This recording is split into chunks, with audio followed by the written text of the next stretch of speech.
available natin ng mga RTL mga ka-agri. So we are located here in Digo City, Davao del Sur. So may mga balak na magsimula sa pag-alaga nitong mga Rhode Island Red. Actually yung parents nila is mga imported stocks po natin. So mga ready to lay na to sila anytime soon. Mangingitlog na to, brown eggs yung mga itlog nila. Ayan. Dito mga ka-agri, meron pa rin tayong mga stocks na mga growing 3 months old. Mga almost 50 heads itong andito mga ka-agri.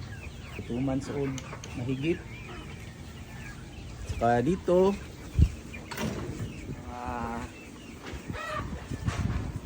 RTL din natin mga ka-agri. Yan, available pa rin yan. So yung timbang nila, sobra 1 kilo na to dito mga ka-agri. Nasa mga 1.5. Yung iba dito 1.3 kilos. Yan. Okay, ayan. 1.260.